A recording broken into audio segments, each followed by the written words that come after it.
This is Money, Motivation, and Mike, and I am your host, Michael Wainwright.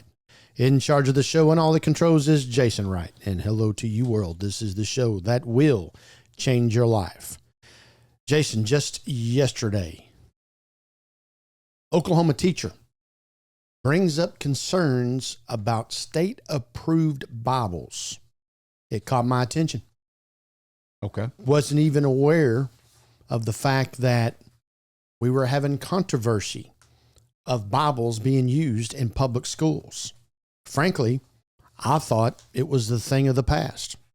And when I was in school in the 1980s, I never saw a Bible. Right. And I really thought that we were beyond that and didn't, not that I'm against it, because I'm not against it. But I thought the criticism and the controversy had ran that out the door with Bibles not necessarily allowed, but not being in public schools. I know we have Christian schools where they have Bible study every morning, they have prayer meeting, et cetera, but that's a private school that you have the right to do and not to do. So I have went and did a little research on this item because it is important to me and it is dear to my heart, whether you agree or disagree. And I've also got some thoughts here on where are we at with society when it comes back to this. But an Oklahoma teacher has raised alarm over the OECD, that's the Oklahoma Education Department, of approved classroom Bibles that excluded critical amendments from the U.S. Constitution. Now, first of all, I didn't know that there was a U.S. Constitution in the Bible, not the Bible that I grew up reading, which was the King James Version, but an Oklahoma social studies teacher raised concerns in a TikTok viral video.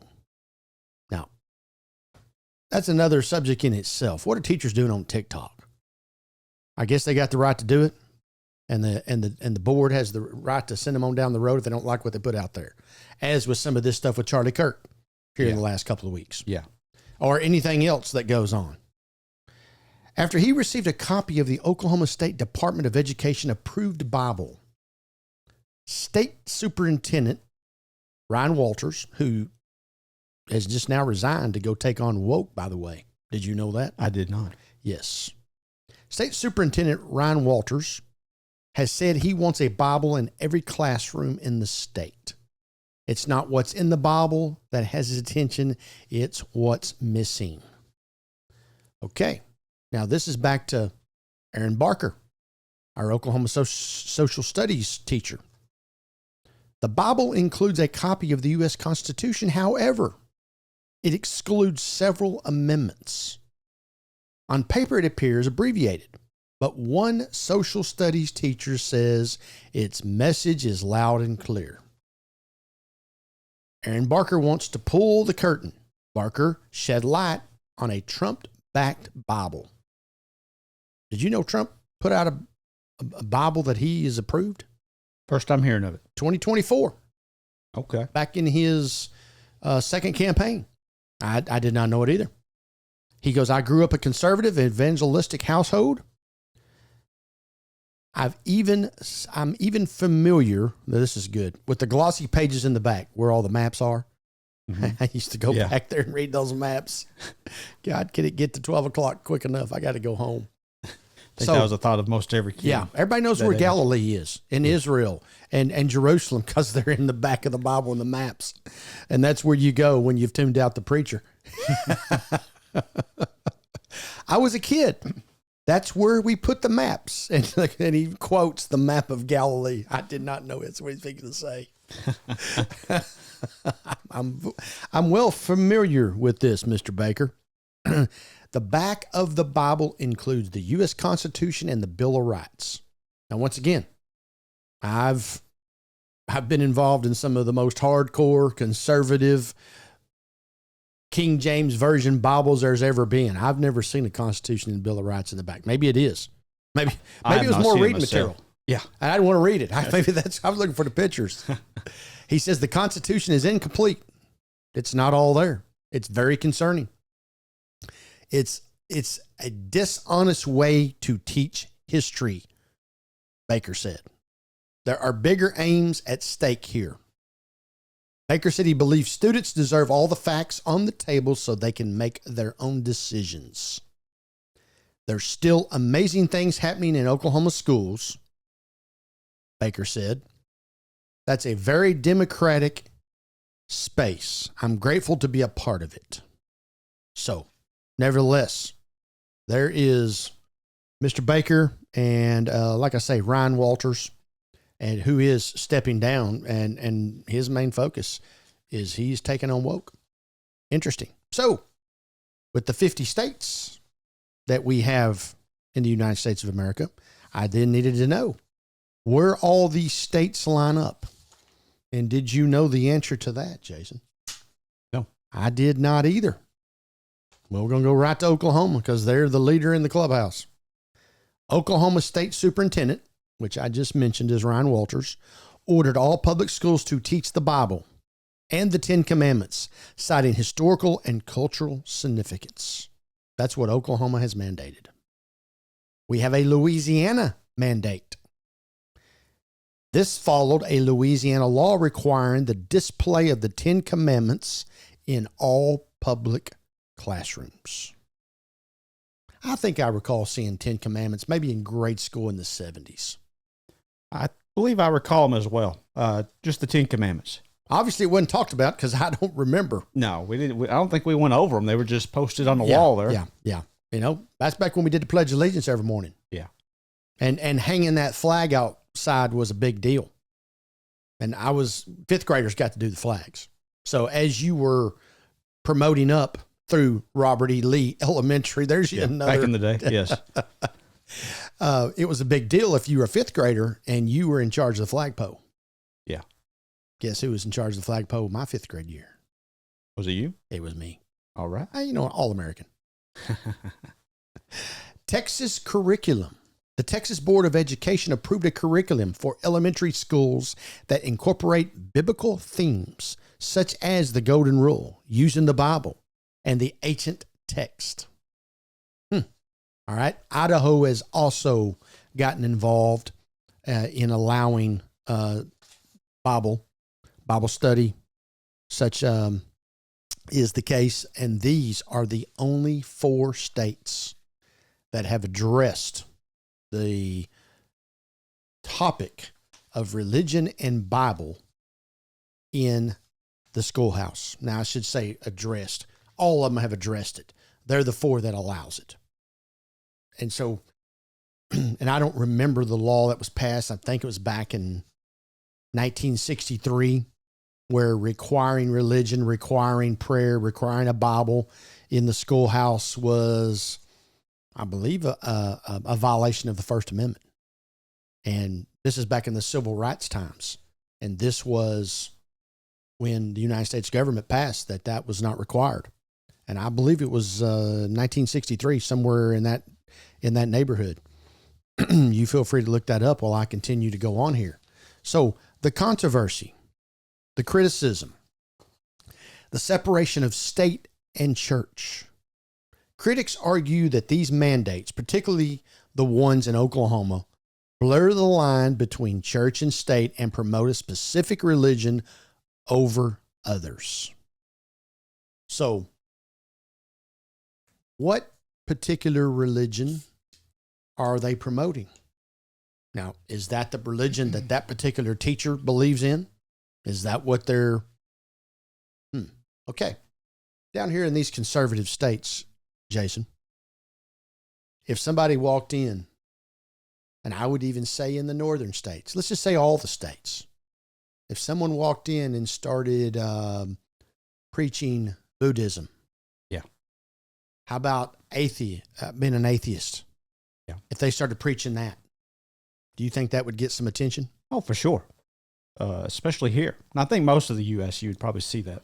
Yes. Not that there are not atheists and all kinds of other religions right under your nose. Yeah. But if you were to go take that into and become the Antichrist into fourth grade social studies in Rhode Island, what would happen? I believe that there would be a lot of people down at the school board. Yeah. I believe there would. Okay. What is the impact on the students? Concerns exist that these initiatives, such as lead to religion indoctrination, specifically for younger, more impressionable students. So they're saying, and it is. I can remember every school teacher's name I had from kindergarten to fifth. I remember them all, but I know who my kindergarten teacher was, and all up through the grade school years, because they put an impression on me and the things that they said. And frankly, in second grade is when Gerald Ford and Jimmy Carter, that election, we talked about it on this show before. And my particular teacher in second grade was a Gerald Ford supporter. And I remember that from whatever that was, 1976, because that was an impression that teacher put on me. And I think, because remember, I think I told you that we had a poll, and everybody got to vote for Ford or Carter in my second grade class. Yeah, you did mention. And all the girls voted for Carter because they thought Carter was cuter than Ford. Yeah. And Carter won the election. Right. And Robert E. Lee Elementary, second grade, 9th Street, Durant, Oklahoma. Okay. Academics versus religion. Now, I do agree with the impact on the students. I can see that. I can maybe the biblical part should not be in the grade school. I know we got Sunday school and blah, blah, blah. Maybe it should be at a later time if a school is going to particularly enforce this. But remember, in the state of Oklahoma, it starts early on. So I don't know what the students who come from parents who may not believe in Christianity, I'm not sure what they do in that class. It's kind of like the science teacher. I didn't realize it was a problem. I don't know that it's a problem in these particular states. Like I told you, I didn't even know they were doing it. Yeah.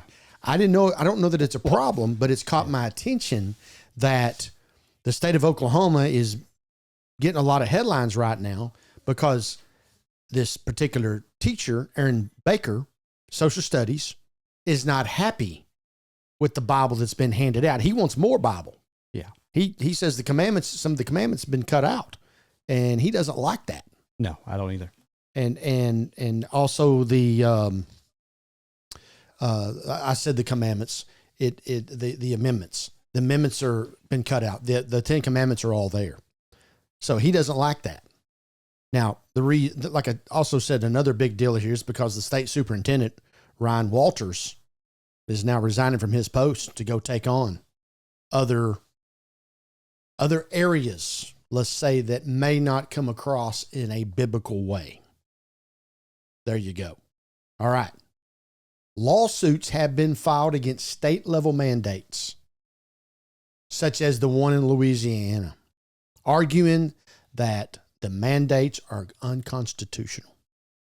Devotional versus academic. The goal is objective academic teaching, not to indoctrinate students or promote religious belief, which remains the responsibility of the families and the religious communities.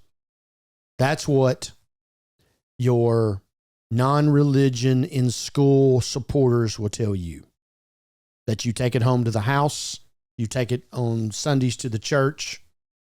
And I know it's supposed to be a 7-day deal, but I know how most Christians live. They Christians from 9 to noon on Sunday. They not so Christian from here on out. And you know what that was I just did? I just judged. You did. And that's what Christians do, is judge. Good at it. Pretty good? Yeah. Oh, man. You know my background. Mm-hmm. You want to be judged? You want to find some hypocrites? Go to the church house. Don't I know? You've been down that road too, haven't you, brother? I have been.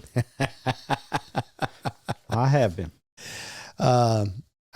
It's you got to find ways to get fed. Yeah.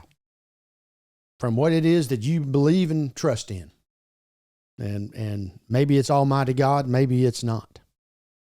I've sure had my questions a time or two, but I've never lost my faith.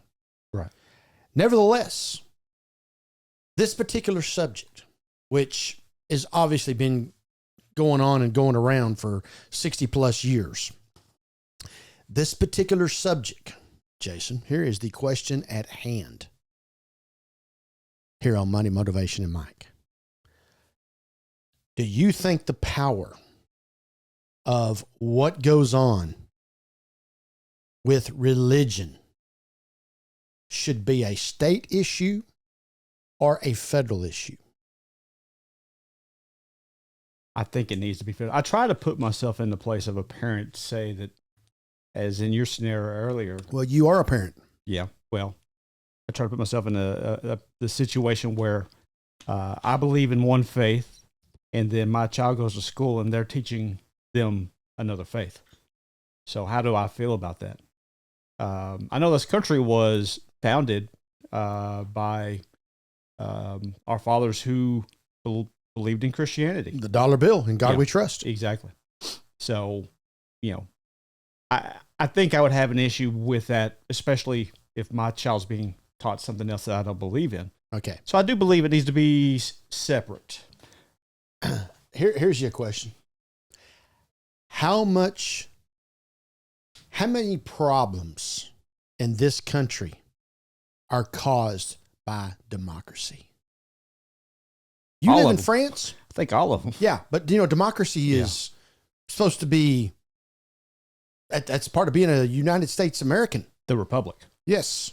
Yeah, you're referring to socialism. I'm just referring to this state is for this and that state's against this. Yeah. And now all of a sudden you're fighting on each other. Now all of a sudden you're burning down houses. Now all of a sudden you're getting in fights on the streets and all the other things, and you're rioting and picketing and January the 6th. Yeah. And shots on the assassination attempts on the president and the Charlie Kirk here a couple of weeks ago. Right. Those kind of things. Yeah. All right. So like if you live in the country of France, it is France. It is French rules. Yeah. It's not Oklahoma and New York and Texas and California. If you're going to migrate to another country, you need to know a little bit about their faith. United States is. Well, I'm not even talking about faith, Jason. Well, about it all. Yeah. Well, you should be going in there and understanding their culture, and that you need to adapt to what their culture is. You don't go in trying to change their culture, because then you're not going to. Yeah.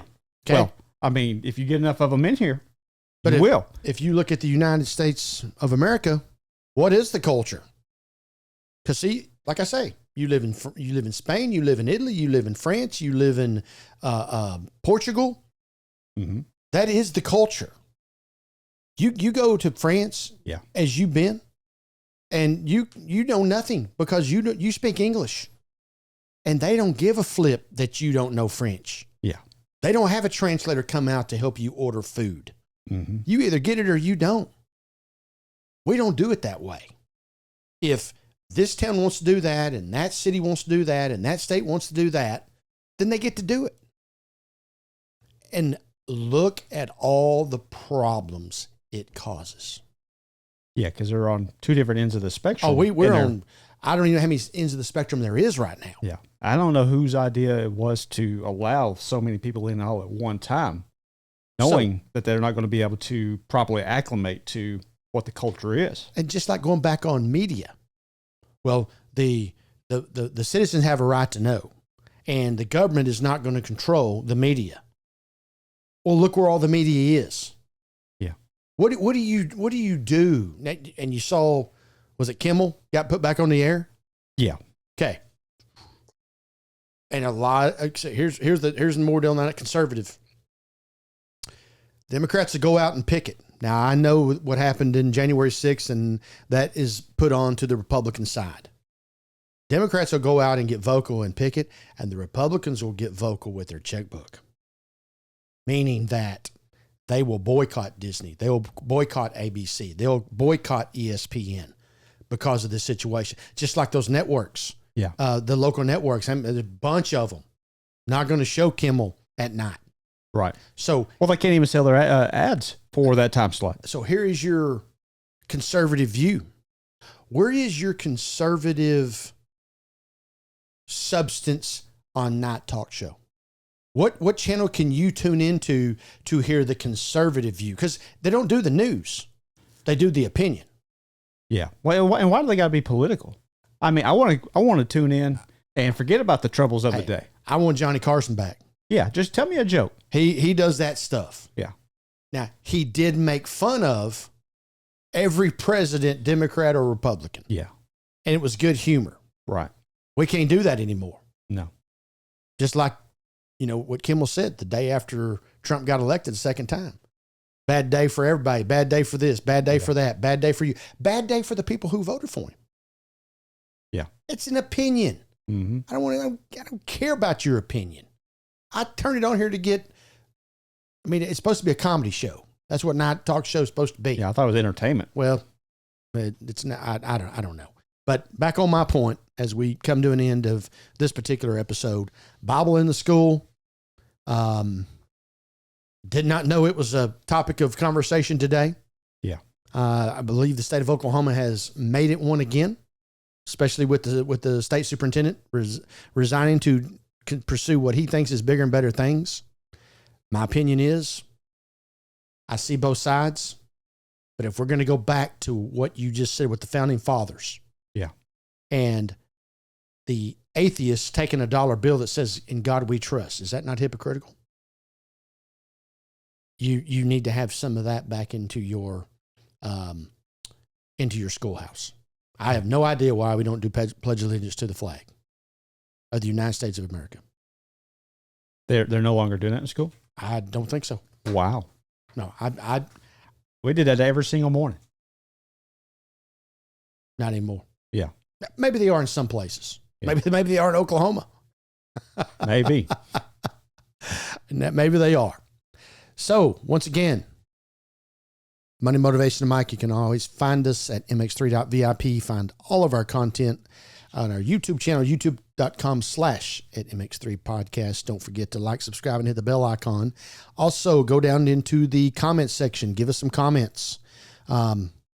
Email us if you like, info@mx3.vip. And where are we at now, Jason? Are we approaching 225? We're about 218. I think we're close to 219, actually. That's where we are, huh? That's right. And you've got 90 days to find 32,000 subscribers. Hey, we're going to do it. Piece of cake. Piece of cake.